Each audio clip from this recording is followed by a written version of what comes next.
Bom, pessoal, eu estou hoje com o Anderson Tamburim. E Anderson, seja bem-vindo. E hoje a gente vai codificar umas caretas aí. Vamos lá, Anderson, o que você trouxe para nós aí? Beleza.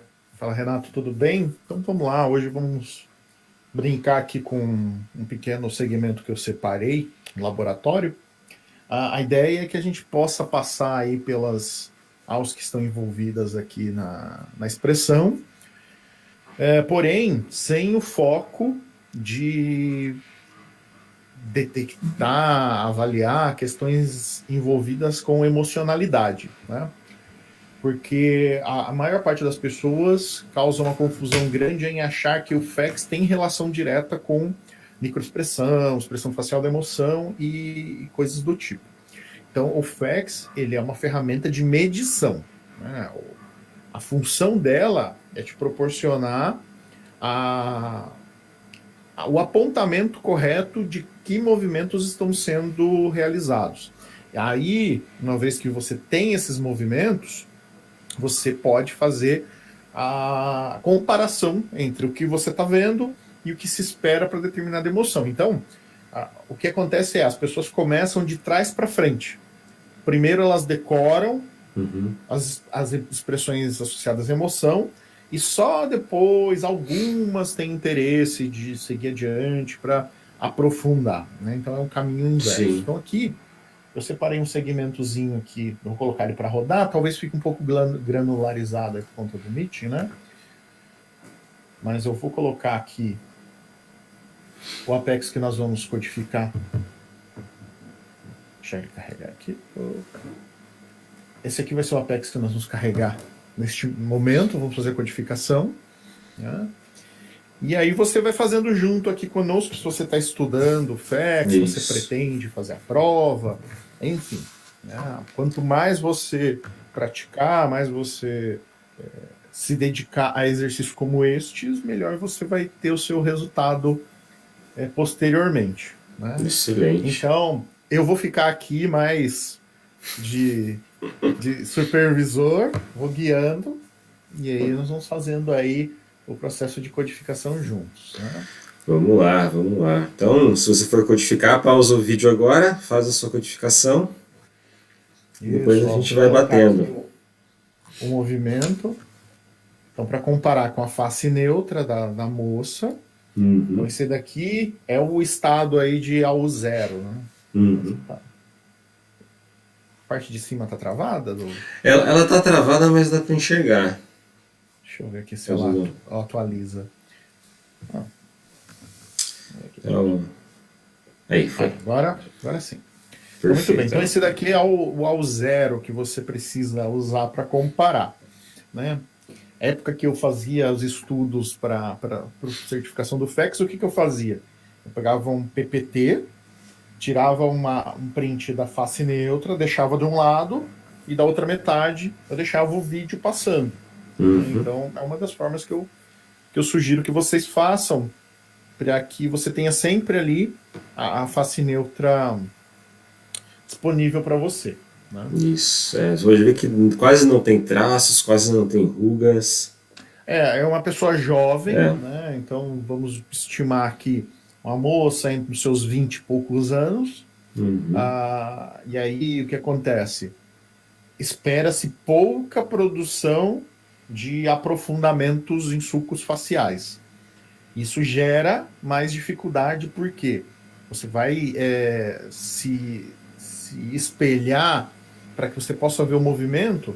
No deslocamento do tecido, esse deslocamento ele gera um bulbo, ou ele gera uma protusão da pele, ou ele gera um bolsão, enfim. E aí quando a pele ela é muito flat, né, ela é muito lisa, isso vai gerar alguma dificuldade. Tá? E nós temos o fator luz também, né, que tem um estouro na testa da luz. Não? Isso. Então tem aí uma iluminação do estúdio, né, para captar. Isso acaba a questão da maquiagem, tem um pouco de maquiagem para evitar que a luz fique muito. Vamos lá. Então esse aqui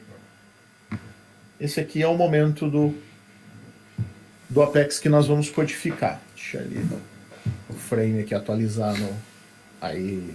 Então esse aqui é um movimento que nós vamos codificar. Então, como de via de regra, nós codificamos sempre começando pela parte inferior do rosto. Por que a gente faz isso, Renato? Explica, pessoal. A gente faz isso porque as unidades de ação que são executadas na face inferior, elas podem, de certa maneira, influenciar nas AUs da parte posterior. Por exemplo, a unidade de ação 7, dependendo da forma de como ela faz o movimento na parte triangular aqui das laterais, triângulo infraorbital, né? Isso. Dependendo do movimento, pode gerar certas protusões, tá? Certas alterações nos olhos, que podem influenciar ou não na unidade 7. Então a gente começa basicamente pela face inferior. Isso. E o que acontece? Como a face inferior tem uma quantidade maior de unidades de ação disponível, Sim. Então a maior parte de toda a movimentação que você vai codificar vai estar lá. Né? Uhum. E ela interfere em como outros locais podem apresentar. Né? Então é por isso que é importante você codificar de baixo e depois a de cima. Você pode fazer duas sessões de codificação. Então, primeiro a de baixo, depois a de cima. Depois você codifica tudo junto e faz uma revisão final. Né? Seria o método que acaba ajudando você a minimizar erros. Isso. Então vamos lá, codificando aí a parte inferior. O que você codificaria inicialmente aí, Renato? Eu começaria pelo ponto que todo mundo começa, pela parte da boca e a unidade de ação 25. Isso, 25. Explica para eles o que é a unidade de ação 25. A unidade de ação 25 é a abertura dos lábios. Quando você abre o lábio, faz a separação dos lábios superior e inferior, já inicia-se o 25.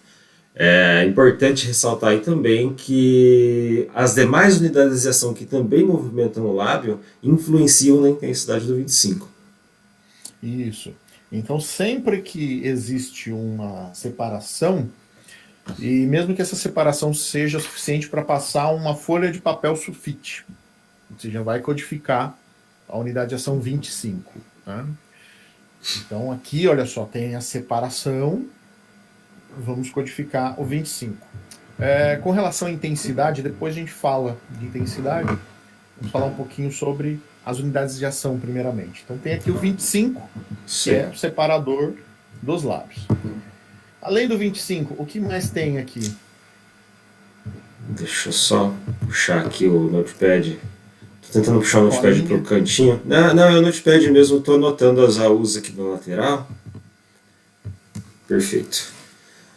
Bom, consequentemente nós temos aí também o 26, né, que você vê bem ali sutilmente, que é a separação dos dentes, né, da parte superior da parte inferior, tá?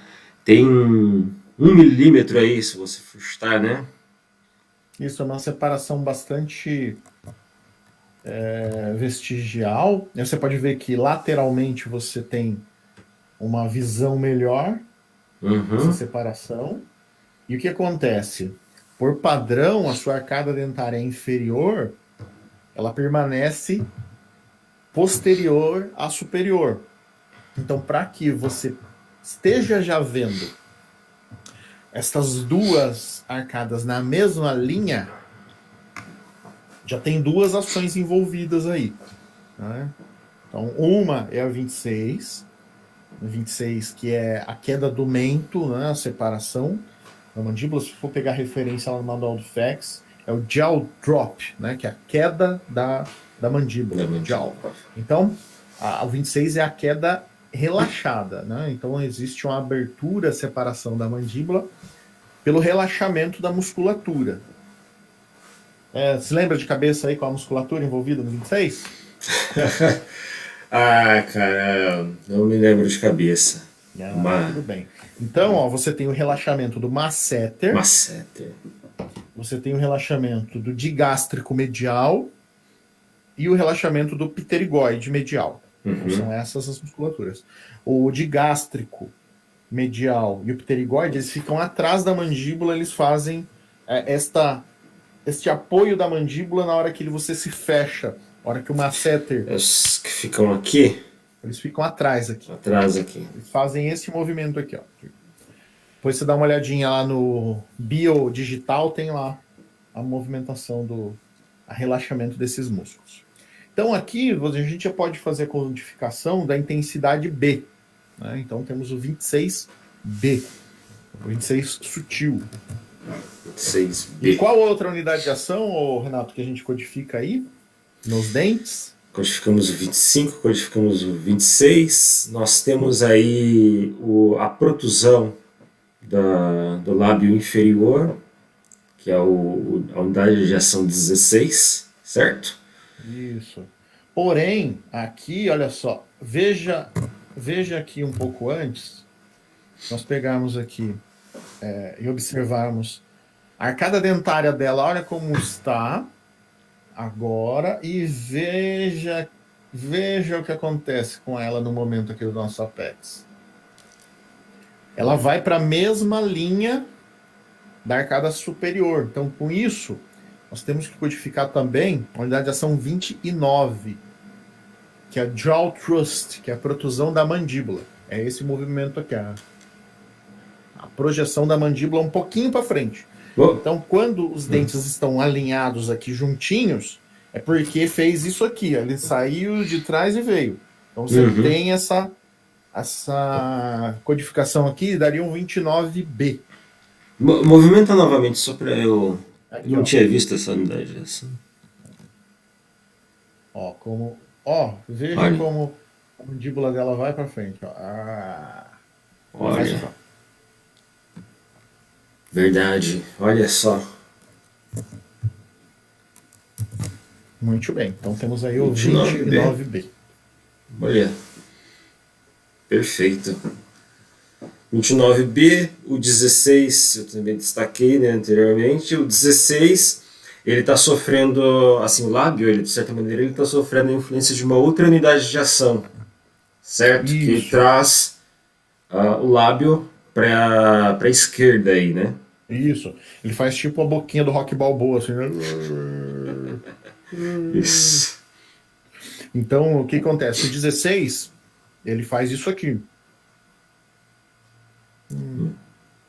Então, ele baixa toda a porção inferior. O 16, quando existe uma anomalia e puxa para um lado para o outro, então temos que pensar em um movimento horizontal, né? Que é o movimento que está... Traz aí. O que músculo que faz isso aqui? E puxa. Se você fizer os dois lados ao mesmo tempo, você descobre, ó. Unidade de ação 20. Isso, muito bem. Então tem aqui o 20 e a gente consegue perceber o 20. Eu vou colocar o mouse em cima aqui. Olha só esse acúmulo de pele que gera bem aqui nessa linha, ó. Essa linha lateral. Né? Então ele é um dos indícios do 20. Né? Se eu pego aqui, ela fica... Esse acúmulo.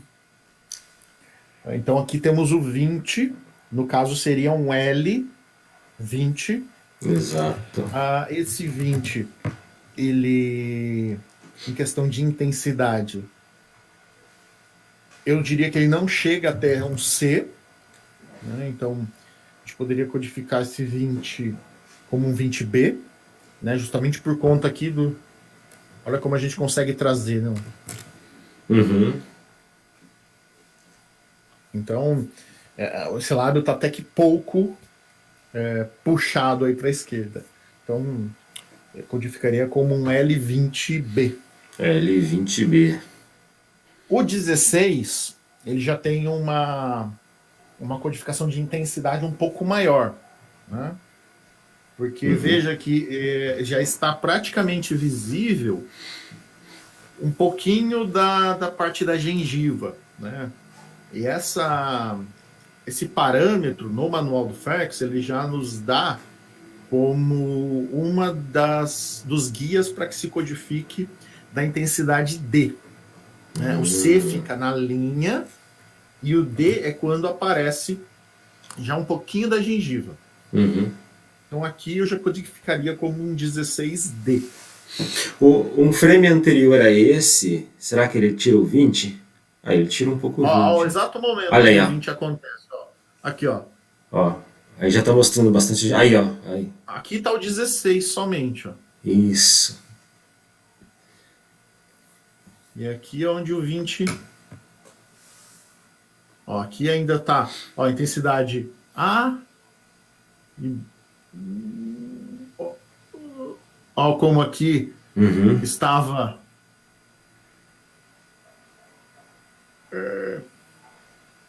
E aqui ficou. Nós estávamos categorizando como 20C ou 20D? 20 não, perdão. Desculpa, é 16. O 16D. 16D, por conta da... Parecer um pouquinho da parte da gente. Aqui, ó, pouco antes aqui, ó, a gente tinha chegado no E, ó. Olha aí. Olha como a gengiva toda tá... Aqui, nesse momento que a gente tá fazendo a codificação, ele tá como D. Olha aí. Excelente. Muito bem. O que mais que a gente codifica aí? Antes de passar para a parte de cima dos lábios, nós poderíamos... Vamos lá, recapitulando. Vamos lá. 5, 25, 26B. Isso, 25. Esse 25 aqui a gente poderia colocar ele como 25C. 25C. 26B. 29B. 29B. O 16D. O L20. L20B. L20B. O que mais? Agora que a gente viu a parte dos lábios, ainda olhando para baixo, o que a gente codifica ali nessa parte inferior? Se você alterar ali entre o frame anterior e esse novo, a gente já vê uma movimentação do 17, certo? Isso, muito bem. Olha aqui, ó. Exato momento que o 17 acontece, ó. Aqui ele se mantém, ó. Então aqui nós temos o 17. Que intensidade você daria para esse 17? Olha, vamos movimentar novamente aí, só para eu... Ele aparece um pouquinho, olha só, vai... Diminuiu. Eu colocaria... eu tô criando hipóteses aqui, tá? Porque eu não estudei ainda no manual do FEX quais são as evidências que o 17 traz aí, mas eu colocaria intensidade B. B de bola. Tá. Sim, o 17 acima do B no C, ele já produz um aprofundamento na parte central aqui, ele faz essa divisão. Então ele divide bem aqui aquela dobrinha da pele, né? Aqui nós não temos. Então aqui a gente pode colocar o 17B. Excelente. Certo? E agora, lábio superior? O que tem aí nesse lábio superior? Ó. Só pegando um paradoxo interessante aqui, que ao mesmo tempo que nós temos a queda do mento, nós temos o levantamento do mento. Olha que interessante. Isso aqui se dá por conta da movimentação envolvida na fala, né? Ela está falando algo. Se a gente estivesse codificando o segmento inteirinho, a gente teria que colocar a referência da fala, que é o AUS 50. Né? Como a gente está fazendo a codificação de um ponto específico, aí nós vamos codificar as AUS que estão ali naquele ponto. Excelente. Na parte superior do lábio, então, nós temos ainda temos mais uma ali na parte da boca, na que é parte da codificar. Vocês se lembram da unidade de ação 19, AD19? O que é o AD19? Só tenho a colinha. A D19 é um miscelâneo, né? É o tongue show, que é a visibilidade da língua. Então nós conseguimos ver a língua atrás dos dentes. Olha lá, a língua tá... Então a gente consegue codificar ali um 19A. Muito bom. Quando a língua cruza a linha dos dentes, aí você já tem um 19C. Quando está na mesma linha aqui, por exemplo, aqui assim, aí é um 19B. Olha ali, quando está para trás, quando você tem a visão da língua só, você pode codificar como 19A. Excelente. Perfeito. Isso. Agora voltamos aí para o lábio superior. Ok, no lábio superior nós temos dois tipos de esticamento, de puxadas, né, na vertical ali.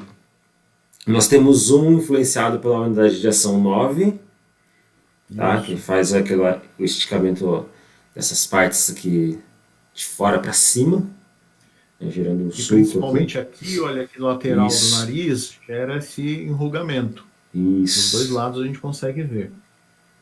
Esse sulco aqui é um dos indícios que o 10 não produz. O 10 é quadrado, né? Ele traz ali uma... Ele faz esse formato do lábio que ele fica assim, ó. Isso. Fica como se fosse um trapéziozinho. Isso.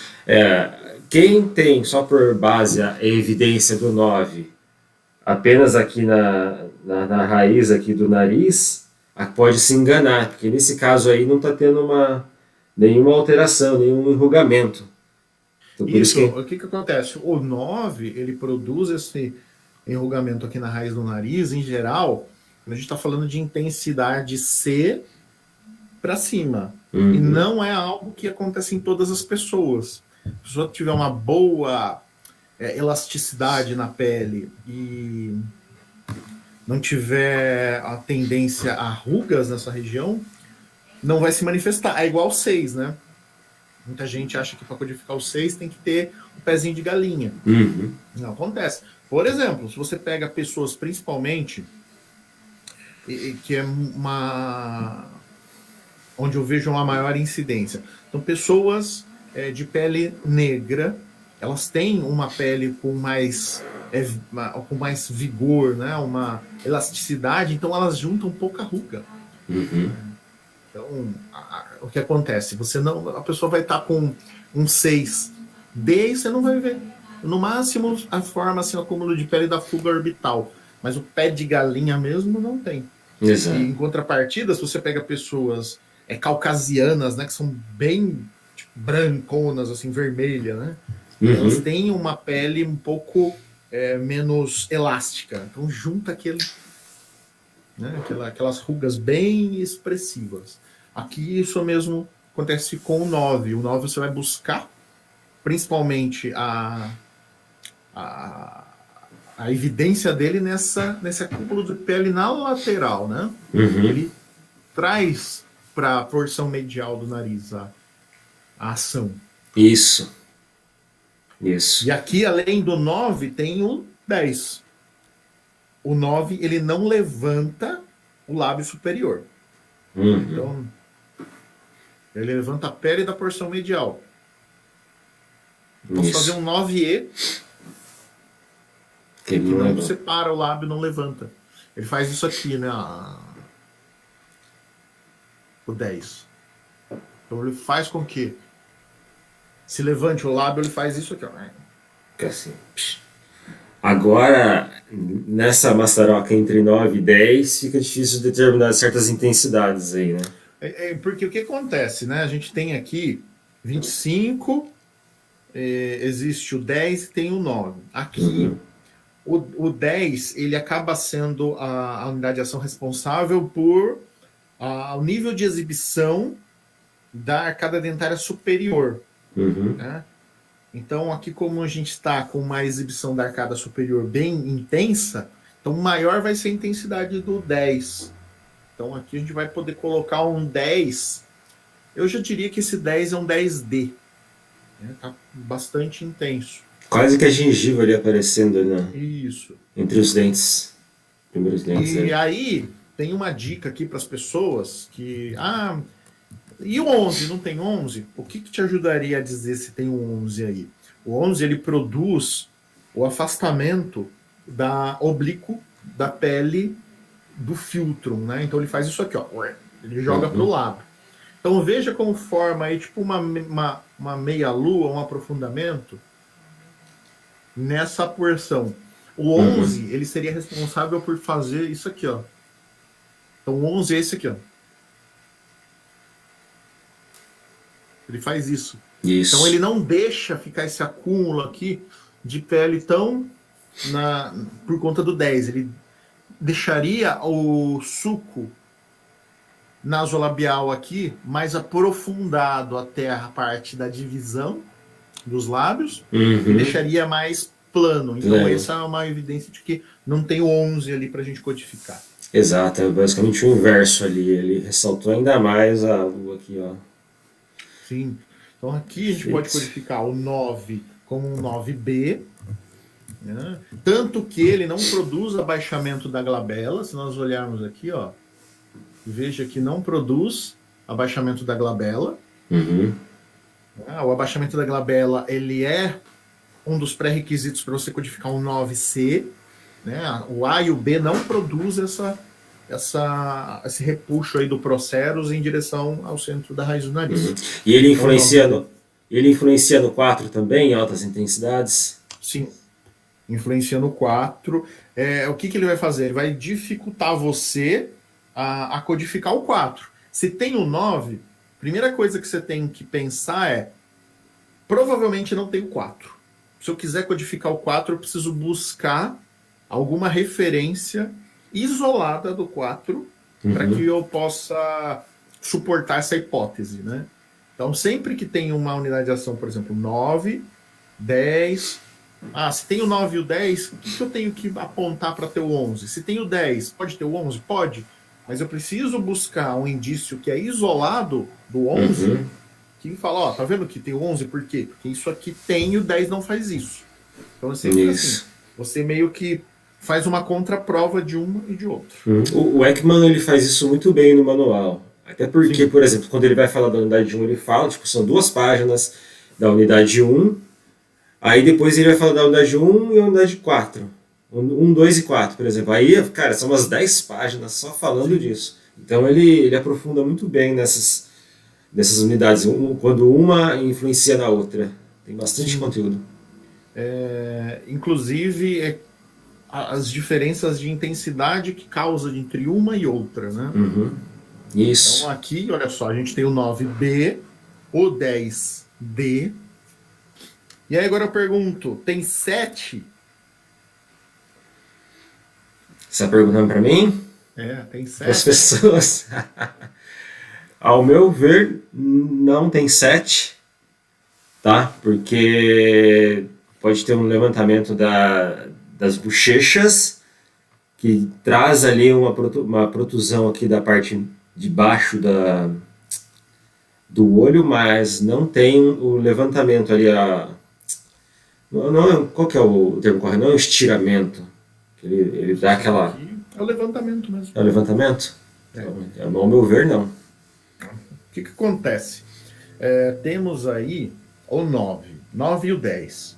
O 9 e o 10, eles agem principalmente nessa região aqui, que é o triângulo infraorbital. Né? Todo esse triângulo. E o que eles fazem? Né? Eles levantam essa pele, deslocam. Isso vai gerar um acúmulo de pele aqui nessa região, que nós estamos vendo aqui, ó, que é a ruga infrapalpebral. Né? Que é a ruguinha onde a pálpebra inferior, ao abaixar, gera um acúmulo de pele. E o que acontece? Essa ruga, ela se dá por esse acúmulo do tecido que sobe de encontro com o tecido da região orbital aqui do olho, da pálpebra, e ele acumula ali. Uma das formas que você tem para evidenciar se existe o 7 ou não é que o orbicular dos olhos, né, o pars palpebralis, quando ele tensiona, ele empurra esse tecido e ele causa o quê? uma planificação dessa pele aqui. Então, essa ruga ocasionada por esse acúmulo de tecido, ele fica mais raso ou desaparece quando tem o set. Então, o set ele ajuda a você eliminar essa ruga infrapalpebral, levantando a linha da pálpebra inferior. Excelente. Muito bem. Finalizamos a face inferior? A face inferior, sim. Não tem nenhuma movimentação de nostril, né? Muito bem. Ó, vamos dar uma olhada. O que acontece? O nostril aqui, ele vai se tornar menos visível por conta do 9. O 9, ele quase que dá a impressão de que a ponta do nariz desce. Isso. Né? E o 10, quando ele ocorre sem o 9, ele causa uma horizontalização do nostril. Porque ele levanta aqui, esse acúmulo de pele aqui nessa linha que é chamada de linha solar, ele vai fazer com que a pele se acumule atrás do nostril. Isso pode dar a impressão de que tem uma dilatação. Né? Então, outro cuidado, quando tem um 10 muito intenso, antes de codificar, tem aqui dilatação do nostril, a D38, perceba se essa dilatação ocorre por uma abertura, alargamento do nostril, ou porque o acúmulo de pele do 10 está fazendo com que o tecido aqui do nostril fique mais esticado. Isso. E aqui poderia gerar uma ideia contrária de codificação do AD39. Olha só. O que é o AD39? O AD39 é a compressão, constrição do nostril, que não acontece. Né? Então, é o narizinho de coelho, né? Que o pessoal fala, que é esse aqui, ó, AD39 é esse aqui, ó. É difícil de fazer. O nariz ele faz assim, ó. Então tem o 38. Que é a dilatação, que é mais fácil de ver, né? E a contrição, que é assim. A contrição é mais difícil. Então aqui a gente não codifica esse. Perfeito. E aqui na região dos olhos, o que tem para codificar? Essa configuração de olhar aí meio... Esse peixe morto aí. Antes de chegar na unidade 1, a gente pode codificar o 43. 43, explica para as pessoas o que é o 43. 43 é o relaxamento da parte superior da... Caramba, esqueci o nome. Da pálpebra. Isso. É o relaxamento da pálpebra superior, onde ela vai... Nós temos dois, na verdade, né? Tem um relaxamento e tem um fechar os olhos, que você comprime. Isso. No caso aqui é o relaxamento. Isso. E aí se codifica como o 43. Isso. 43 aqui é um 43... Eu diria que a intensidade aqui seria um 43B. Eu ficaria entre B e C, porque ele chegou na bolinha do olho ali, mas não impediu ela de enxergar.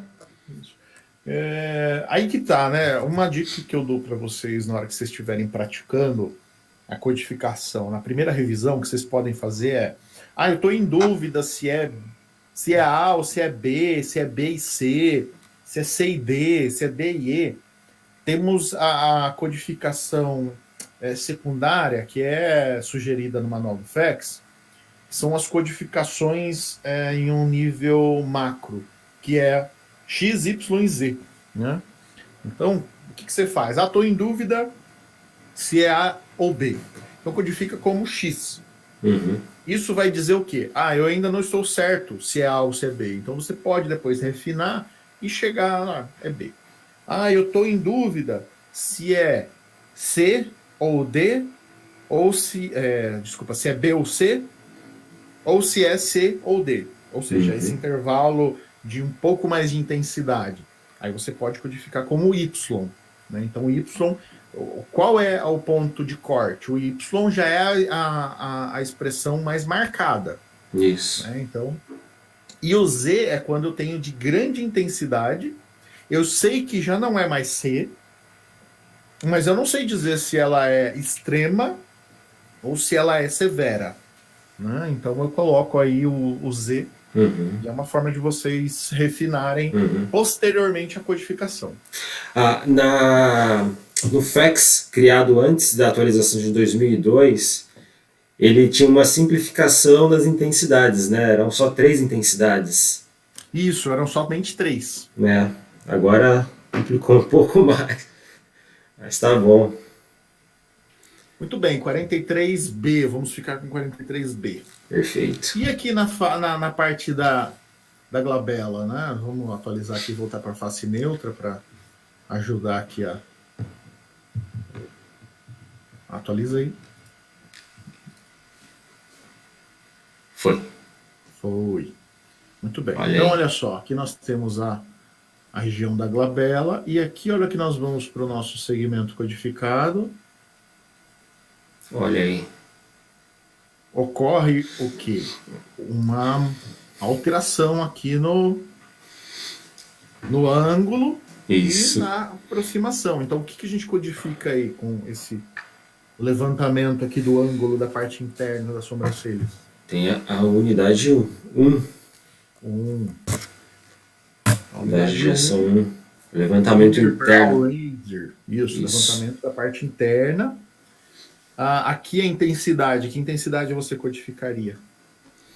Olha, esse negócio é um pouco complicado em relação à intensidade, porque eu nunca sei até onde vai a intensidade da pessoa, mas ao julgar ali pelas sutis rugas na testa, poderia estar entre B e C.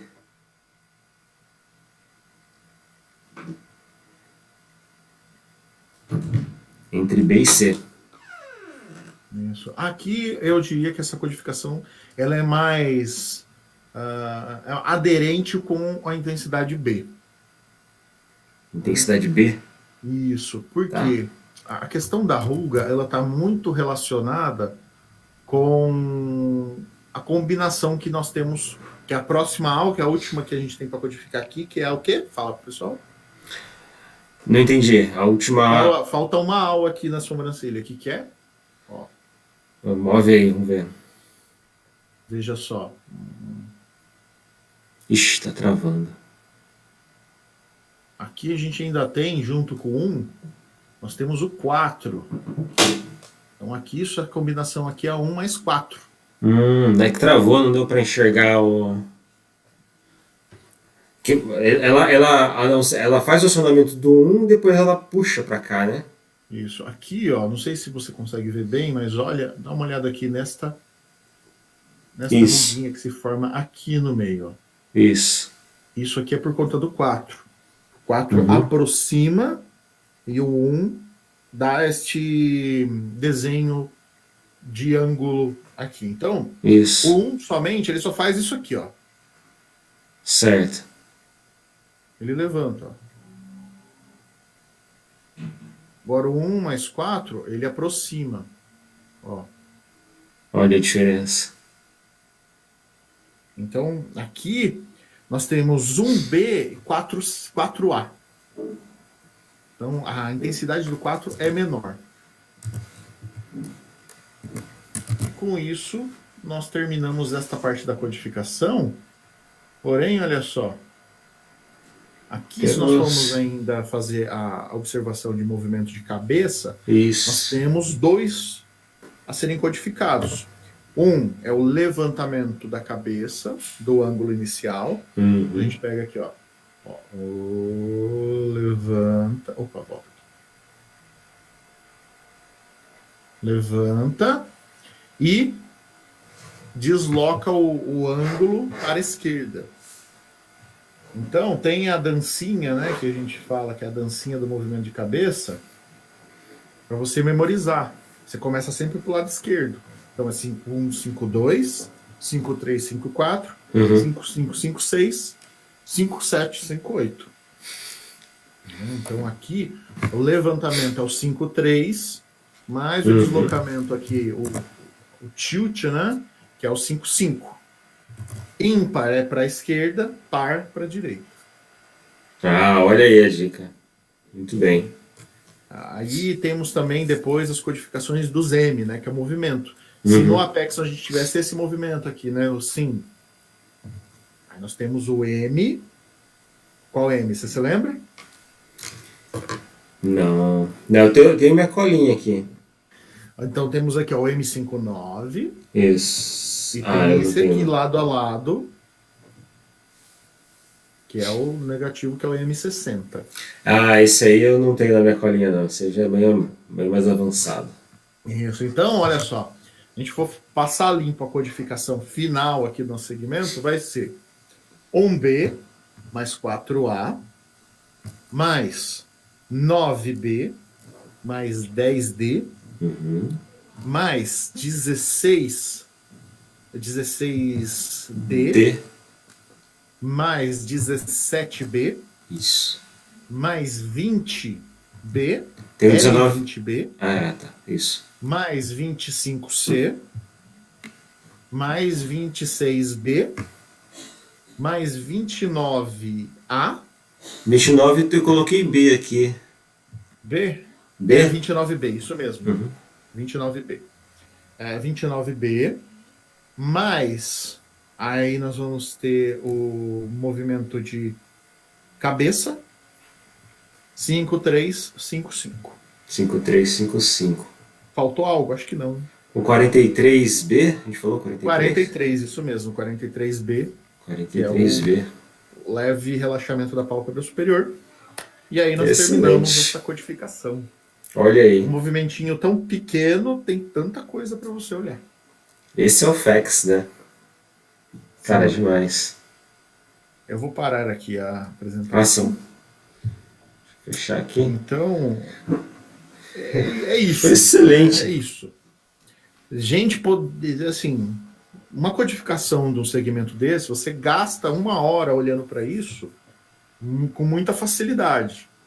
Então, não é algo legal, não é algo divertido, não é algo que você vai fazer, tipo assim, nossa, é um negócio chato, vou falar pra você. Eu tô brincando com esse negócio aí desde 2013. É uma coisa bacana? Mas não é divertido. É trabalhoso. Então, já tem em mente você que quer estudar que, cara, você tem que gostar muito, tem que se dedicar muito. Então, a menos que você tenha esse interesse em futuramente desenvolver alguma coisa científica nesta linha, talvez você tenha que buscar outras linhas de estudo. Sim. O FACS, ele toma muito de você, ele te requer muito. Exato.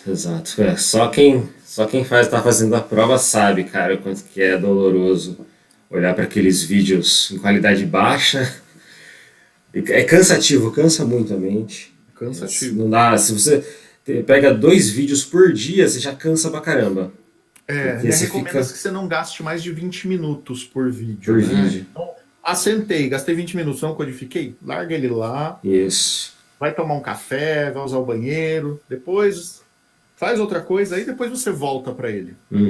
E cada revisão é um novo insight.